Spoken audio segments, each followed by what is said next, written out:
Assalamualaikum warahmatullahi wabarakatuh. Selamat pagi dan salam sejahtera untuk kita semua. Perkenalkan, saya dengan Rizal Riyadi, salah satu dosen tetap pada Institut Bisnis dan Informatika Kesatuan. Kampus kami berada di Kota Bogor. Pada kesempatan ini, izinkan saya akan memaparkan salah satu mata kuliah yang saya ampu, yaitu mata kuliah restrukturisasi modal. Mata kuliah ini ditujukan untuk mahasiswa semester 7 dengan bobot 3 SKS. Mata kuliah diselenggarakan dalam 16 kali pertemuan secara tatap muka, di mana 14 kali pertemuan untuk materi dan 2 kali pertemuan untuk UTS dan UAS. Mata kuliah ini membahas tentang konsep restrukturisasi modal pada perusahaan, pendapatan, laba, dan sumber pendanaan perusahaan. Kemudian ESOP, Employee Stock Ownership Program. Kemudian membahas tentang analisis kebangkrutan perusahaan dan reorganisasi perusahaan, serta strategi keuangan memperkuat perusahaan. Adapun capaian pembelajaran atau CPL Prodi pada mata kuliah ini yaitu mencakup 4 aspek. Yang pertama, sikap, pengetahuan, keterampilan umum, dan keterampilan khusus yang telah tertuang dalam RPS dan telah divalidasi oleh Ketua Prodi dan penjamin mutu Prodi. Capaian pembelajaran mata kuliah atau CPMK yang diharapkan antara lain yaitu CPMK 1, mahasiswa mampu memahami konsep dasar restrukturisasi modal. CPMK 2, mahasiswa mengetahui jenis pendapatan, laba, dan sumber pendanaan. CPMK 3, mahasiswa mengetahui konsep ESOP, Employee Stock Ownership Program. Dan CPMK 4, mahasiswa mengetahui konsep strategi keuangan di dalam perusahaan. Mata kuliah ini disampaikan dengan pendekatan DIA atau Delivery, Interaction, dan Assessment. Untuk delivery, saya memberikan materi dari RPS yang dapat diunduh langsung oleh mahasiswa dalam sistem KIIS, IB Kesatuan, serta presentasi interaktif yang langsung dilakukan secara tatap muka untuk mendukung pemahaman mahasiswa. Materi yang saya sampaikan didukung oleh beberapa media pembelajaran berupa PowerPoint, jurnal ilmiah, Learning Management System atau LMS, dan modul pembelajaran. Interaction pada mata kuliah ini melibatkan komunikasi 2 arah antara dosen dan mahasiswa berupa diskusi, tanya jawab, kemudian refleksi bersama untuk membahas hal-hal yang terkait. Asesmen atau sistem penilaian dalam mata kuliah ini dilakukan berdasarkan beberapa komponen sebagai berikut. Pertama, kehadiran dengan bobot 10%, tugas atau kuis 20%, UTS 35%, dan UAS atau ujian akhir semester 35%. Model pembelajaran yang digunakan dalam mata kuliah ini adalah experimental learning dan project based learning dengan metode presentasi interaktif, demonstrasi, praktek, kolaborasi kelompok, dan respon kreatif. Referensi yang saya gunakan dalam mata kuliah ini adalah beberapa buku referensi, karya beberapa ahli, serta artikel jurnal bereputasi yang memiliki nilai kebaharuan agar mahasiswa mampu mengikuti perkembangan ilmu pengetahuan. Baik, berikut adalah video proses pembelajaran pada mata kuliah restrukturisasi modal. Mari kita simak bersama. Terima kasih. Assalamualaikum warahmatullahi wabarakatuh. Waalaikumsalam warahmatullahi wabarakatuh. Selamat pagi semuanya. Hari ini pertemuan kita melanjutkan pertemuan minggu lalu. Materi stock ownership program. Ya, materi ini kenapa penting disampaikan? Karena di beberapa perusahaan saat ini itu sudah menerapkan program ini. Kenapa penting program ini? Satu, secara sederhana, perusahaan ingin mengajak karyawannya, mengajak seluruh unsur di perusahaan tersebut, dia care, aware terhadap perkembangan perusahaan. Buat Indonesia ini adalah satu program yang boleh dibilang masih sangat terbatas. Tidak semua perusahaan menerapkan seperti ini. Kenapa? Para owner punya pertimbangan, ya kan ya? Kan bicara stock and ownership, ini bicara stock berarti kan saham, kepemilikan. Ownernya pasti berpikir, kalau saham saya bagi kepada karyawan, berarti pemilikan saya terbatas kok.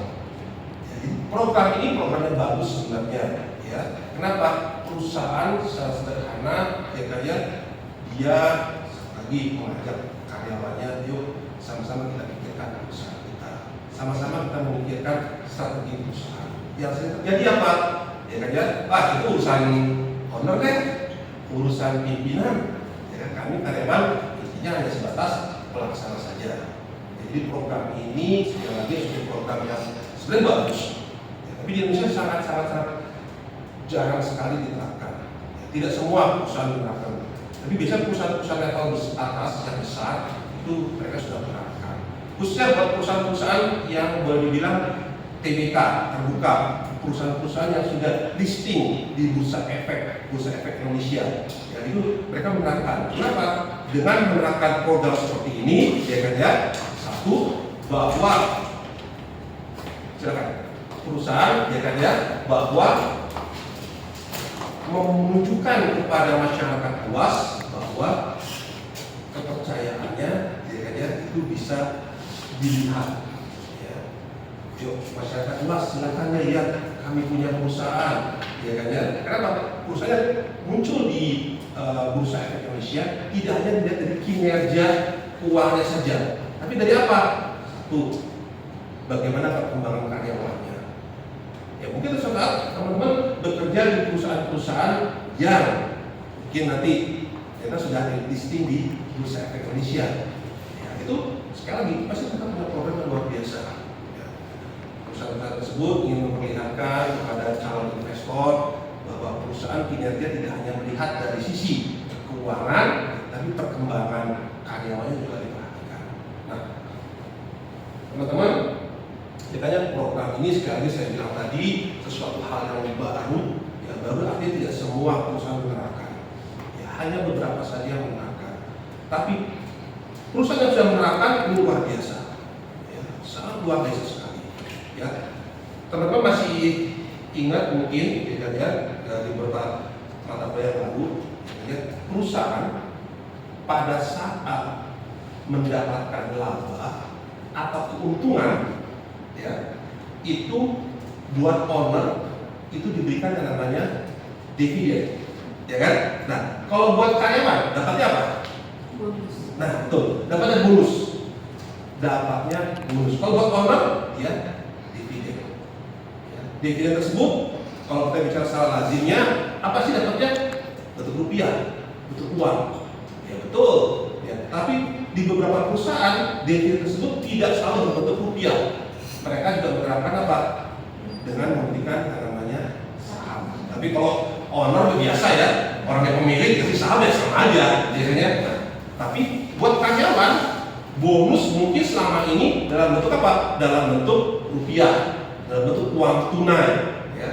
Tapi beberapa perusahaan sudah mulai menerapkan yang tadi employee stock ownership program.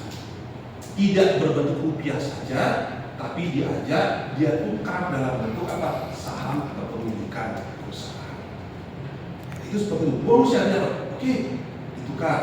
Ayo ada perhitungan. Mungkin tidak seperti owner yang punya saham sekitar 10, 15, 20%. Mungkin kalau si pegawai mungkin hanya kalau di persentase kan 0,1, 0,2, 0,3%. Tapi si karyawan dia sudah jadi pemilik perusahaan tersebut. Maksudnya apa? Maksud tujuan seperti ini adalah satu, perusahaan mengajak karyawan saya sebagai pemilik ya juga care, aware terhadap perkembangan perusahaan. Yuk sama-sama mikirkan gimana ya perusahaan kita. Mungkin selama ini strategi, terus kemudian bahasanya kinerja, visi misi, urusan owner deh, urusan direksi. Sekarang enggak, dengan ada program ini karyawan diajak. Yang kedua, secara tidak langsung sebenarnya perusahaan sudah meningkatkan pengembangan sumber daya manusianya, ya kan? Tapi sadari, jadi pengembangan SDM mungkin selama ini kita melihat bahwa itu harus yang namanya pelatihan, pendidikan, seperti itu kan mungkin gambarnya kan? Tapi sebenarnya enggak, seperti programnya sebenarnya satu pengembangan SDM. Kenapa? Kok bisa yang tadinya sebagai operator, pelaksana, ya kan ya? Mungkin yang selama ini nanti berpikir, wah kalau saya nanti sudah bekerja cuma sebagai bagian ngetik, bagian input data, ya. Tapi dia tidak tanpa sadar mengembangkan diri, dipaksa si karyawan itu apa? Yuk, coba nanti kamu bikin, kira-kira punya ide apa? Coba buatkan dulu informasinya. Ya. Jadi tanpa disadari oleh si karyawan sebenarnya bahwa perusahaan sudah kerja untuk mengembangkan diri. Jadi itu yang sudah diterapkan di beberapa perusahaan. Ya, pemilik mengembangkan perusahaan. Yang berikutnya apa? Si karyawan ya, ini diajak nih bagaimana meningkatkan kinerja. Selama ini bicara kinerja soal apa? Penjualan, betul kan? Enggak, gitu kan ya. Jadi dengan ada program ini kinerja perusahaan jadi apa? Bagaimana pertumbuhan karyawannya, ya kan? Bagaimana peningkatan karyawannya. Oh, saya punya saham di perusahaan ini, ya kan? Artinya apa? Setiap tahun berikutnya nggak cuma pimpinan, nggak cuma owner loh yang dapat dividen. Kita sebagai karyawan nggak punya dividen, selain bonus. Dan kita itu menikmati. Ya. Artinya apa? Berarti kinerja perusahaan harus dipikirkan. Ya kan? Ini sekali lagi belum semua perusahaan menerapkan hal seperti ini. Ya, belum. Kita masih terbatas di Indonesia. Tapi perusahaan-perusahaan yang sudah listing di Bursa Efek itu memang sudah mulai. Ya. Ini masih sesuatu hal yang boleh dibilang sesuatu hal yang baru, ya. Sesuatu hal yang kalau boleh dibilang bahasanya agak sedikit tabu buat perusahaan-perusahaan, ya. Tapi sekali lagi kalau dibicarakan di luar negeri ini sudah mulai. Ya, ini sudah mulai. Udah banyak perusahaan luar negeri yang menerapkan, ya. Perusahaan-perusahaan yang berbasis di Hong Kong, di Singapura, kalau di Amerika Serikat tidak sudah disebut lah, ya.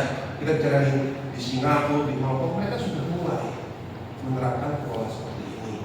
Kenapa? Supaya sekarang saya tanya, kalau teman-teman sebagai owner perusahaan, ya, walaupun tadi kami 0,1, 0,2, 0,3%, terpikir nggak untuk meninggalkan perusahaan tersebut? Enggak, ngapain saya bilang? Saya harus keluar dari perusahaan tersebut. Di perusahaan saya kok, ya kan? Sama seperti kayak saya juga ada ikut di di transaksi di saham di Bursa Efek dalam aplikasi. Ya. Saya punya beberapa saham. Walaupun mohon maaf begitu saya ubah jadi persentase, saya 0,001%. Tapi saya pemilik loh. Saya pemilik, walaupun saya suara minoritas di perusahaan tersebut, tapi saya pemilik loh. Artinya apa? Apakah sebagai pemilik, kira-kira buat perusahaan doanya bagus atau jelek? Pasti bagus, nggak mungkin kita mendoakan perusahaan kita jelek, betul kan? Wah, saya doakan perusahaan saya bangkrut, kalau perusahaan saya bisa mendoakan bangkrut, ya kan? Pasti mendoakan apa? Bagus, ya kan? Percaya usaha di luar sana, ya kan? Kalau saya lihat kemarin sempat ada yang kalau sekarang contoh saja, saya sebut minimarket, saya nggak sebut namanya minimarket. Ternyata minimarket tidak harus punyanya si minimarket tersebut kan, dia bisa kerjasama kan? Dia kan juga mendoakan apa supaya minimarket saya bagus, ya. Waktu di menjamurnya rame-ramenya ada sebuah Mixu namanya Mixu ya. Bahkan mohon maaf, kayaknya baru yang sebelah itu sebelah sana lagi, bingsu sebelah sana. Ya benar kan, betul kan? Benar kan? Kalau kita bicara, kok jarak dekat sekali, ya kan? Tapi sekali lagi sebagai perusahaan, sebagai owner pasti doanya apa? Baik, perusahaan kita pasti akan tumbuh, kembang sama seperti ini. Orang seperti itu sama. Harapannya apa? Supaya si Arman mendoakan perusahaannya tumbuh berkembang. Itu salah satu maksud tujuan program ini.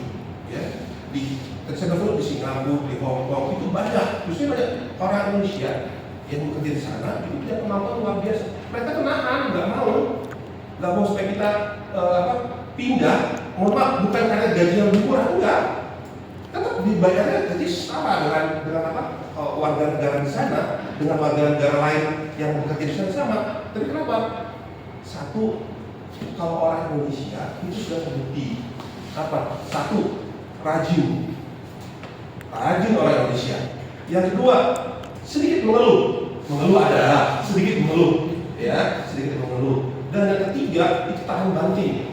Ya banting itu bukan ya tahan banting, maksudnya tahan banting artinya beban yang semakin besar, ya itu bisa dihadapi, bisa dilewati. Ya, ini sekali lagi info bagus sekali. Kalau menurut saya bagus. Ya, saya mengatakan menurut saya karena saya pernah mengalami waktu saya bekerja di Jakarta sama, saya cuma punya saham di perusahaan tersebut, perusahaan saya kerja 0,1%, sedikit kecil, ya. Tapi pada saat rapat, kan saya sudah pemilik kan, saya mau menyampaikan, saya sampaikan kepada pimpinan, saya begini, beda. Contoh sebagai karyawan, ada yang bertanya, diam kita. Kenapa? Karena kita takut kan? Pemilik, ya kan? Takutnya ada apa? Yang ada malah kita kena sanksi, punishment sebagainya. Kan saya pemilik, saya sampaikan. Kalau 0,1% untuk kepemilikan saya, itu saya mengalami. Makanya begitu, oh iya, ternyata benar ada, itu benar ada, seperti itu. Ya. Sebelum saya lanjutkan, mau tanyakan.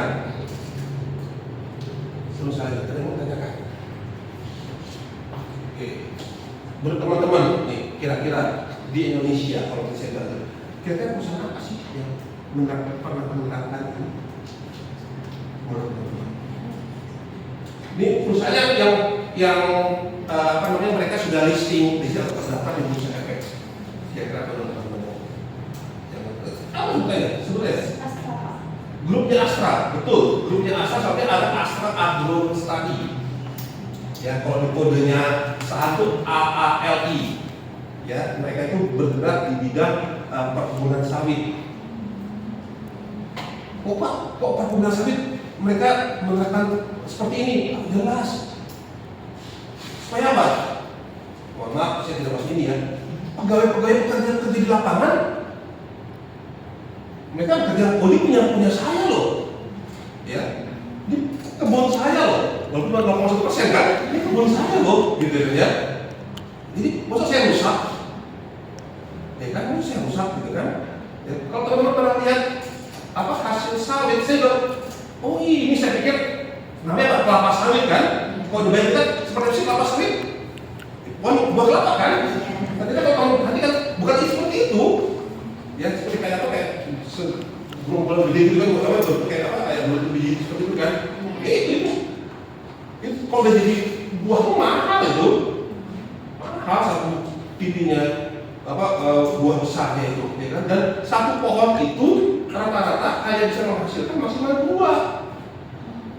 Jadi kan mahal, pohon itu mahal. Dan uniknya lagi pohon sawit setelah 3 tahun harus diganti. Jadi kenapa? Dia udah nggak akan berbuah lagi, habis selesai, harus bongkar lagi, bikin lagi. Baik. Kan kalau seandainya perusahaan tersebut sudah bisa menerapkan program seperti ini, oh iya, coba bayangkan, saya udah kerja capek-capek, merawat dari masih tunasnya gede-gede, tiba-tiba pas tahun ketiga saya bongkar, ya kan? Gimana kesal seperti itu kan? Capek-capek udah ini, tapi kalau sekarang kan kita pemilik, ya udah nggak apa, karena apa? Setelah tahun ketiga kita harus bikin lagi, kita generasi lagi. Grupnya Astra itu salah satu di antaranya, mereka menerapkan seperti itu. Ya, kalau Astra itu banyak penggunanya yang ada di Astra yang tadi yang Astra Agro, kemudian Astra otomotif ada juga. Karena kalau di otomotif saya belum tahu mereka tidak itu asal dulu yang mereka melakukan. Kenapa pertimbangan tadi sudah tadi? Para pegawai, para kerjanya di lapangan, bisa bayangin, ya kan? Satu tanda juga lumayan tuh. Tiba-tiba malam-malam, ambil, bawa, gitu kan? Pas pagi-pagi itu udah nggak ada, ya. Ya kan? Karena beda sama pohon kelapa. Kalau pohon kelapa kan buah beberapa, kita ambil satu nggak kelihatan kan? Oh, itu langsung kelihatan, orang kosong, ya cuma tinggal bekas, masih ada itunya aja, ya kan? Itu, jadi sekali lagi program ini memang sesuatu yang keren baru tersebut belum semua perusahaan Indonesia menerapkan. Tapi kalau di luar negeri sudah, mereka sudah menerapkan. Kalau di luar negeri itu beberapa, saya lupa namanya, tapi mereka sudah menerapkan yang sudah bergerak di Indonesia. Kalau di Singapura sama Hong Kong itu banyak perusahaan jasa. Ya, mereka jasa sebenarnya. Kenapa? Sebenarnya mereka punya ada di Indonesia, ada di Malaysia, mereka punya ulang kayak pabriknya. Sekarang mereka hanya perusahaan jasa, mereka hanya memfasilitasi. Di saya lupa nama perusahaannya, saya lupa. Tapi jelas mereka seperti itu, bergerak di bidang hal-hal seperti itu. Mereka kenapa? Saya bilang tadi, orang Indonesia mereka tahan, ya, supaya mereka tidak pindah. Ya. Karena orang Indonesia kan senang senang sesuatu hal yang baru, kan sesuatu baru. Saya sudah kerja di Singapura, saya sudah oke. Kenapa? Ada tawaran mungkin naik level di Hong Kong, saya pindah ke Hong Kong. Ya kan ya, di Hong Kong udah bagus. Ada tawaran di Amerika Serikat, saya pindah ke Amerika. Kenapa? Ya tadi. Ya kan ya. Nah, mereka mencoba menahan supaya tidak seperti itu. Bukan tidak boleh berkembang, tidak. Caranya seperti ini. Kan mikir. Ya kan, mereka mikir. Pak, saya sudah keluar, tapi saya sebagai pemilik. Aman dong. Biasanya mereka ada kesepakatan. Kalau keluar, saham tersebut ya harus dijual, jadikan uang. Ya kan, jadikan uang. Ya, saya buat tabungan lah buat nanti. Kalau saya pensiun ya enggak, tinggal pilih mau terus atau mau jadikan uang. Tapi kalau mengundurkan diri, kayak tadi pasti biasanya ada kesepakatan bahwa itu akan berubah menjadi bentuk rupiah. Tapi kalau saya pensiun, enggak, tinggal pilih. Kalau pensiun, ibarat kata karena bukan pegawai negeri. Ya, kalau pegawai negeri kan mungkin ada orang tuanya saudara pegawai negeri, biasanya kan nanti setelah pensiun setiap bulan dapat apa namanya uang pensiun. Tapi kalau swasta kita kan enggak. Ya, program ini otomatis tanpa sadari ya kita dapat ya walaupun dividennya setiap tahun ya. Nanti tinggal ya disimpan diatur lah. Oke, kalau kita lihat dalam arti misalnya cuma 1%, 1% atau sekian persen, kelihatan kecil teman-teman. Ya kan ya, itu persentasenya. Tapi kita nggak tahu kalau misalnya berkembang kayak Astra, 1%-nya ada berapa? Ya kan? Saham beredar mereka saja ada sekian puluh juta. Ya kan ya? Jadi dengan kayak pemilihan 1% saja itu sudah suatu hal yang luar biasa. Jadi teman-teman sekali lagi kalau kita boleh bilang program ini ya walaupun belum semua perusahaan menerapkan, tapi ya kan ya ini adalah sesuatu hal yang bagus yang baik. Suatu saat kalau bekerja nanti dapat perusahaan yang seperti ini, ya jangan ditolak, ya jangan ditolak. Maksudnya bilang, saya mau rupiahnya saja, jangan ya, jangan tolak, tetap terima. Kenapa? Teman-teman sekarang kita bekerja sebagai seorang pemilik. Bisa itu merasakan sebagai seorang owner ya, yang mungkin ya kayak seperti di kelas lah saya sebagai ownernya, sebagai pimpinan atau sebagai karyawannya ngikut kan ya.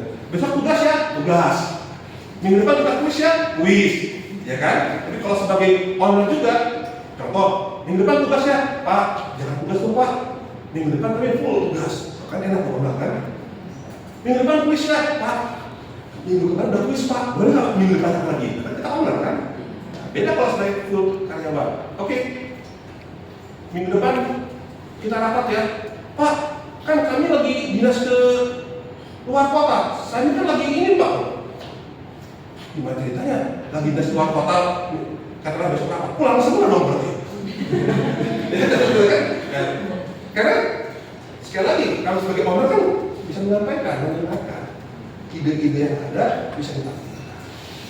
Jadi sekali kalau boleh saya rangkum sekali lagi, employee stock ownership program, ya ini adalah satu program dari setiap perusahaan yang mengajak karyawannya sebagai pemilik dengan cara tidak harus membeli saham, ya, tapi dengan cara pas menukar bonus, ya, menukar katakanlah semacam reward buat karyawannya dalam bentuk tidak hanya selalu berbentuk rupiah atau uang, tapi berbentuk saham kepemilikan. Walaupun besarnya tidak terlalu besar, hanya terbatas, ya, 0,1, 0,2 atau mungkin paling tinggi 1%. Jadi kita sudah sebagai seorang pemilik perusahaan. Tujuannya agar karyawan aware, care terhadap perkembangan perusahaan. Kegiatan ini juga kami sadari sebagian dari proses pengembangan karyawan. Ya, jadi itu materi kita hari ini. Kiranya terima kasih. Kiranya semoga di pertemuan-pertemuan berikutnya lagi kita bisa ketemu kiranya dan menyampaikan informasi-informasi yang barukan. Demikian sekali lagi terima kasih. Selamat pagi semuanya. Assalamualaikum warahmatullahi wabarakatuh. Waalaikumsalam.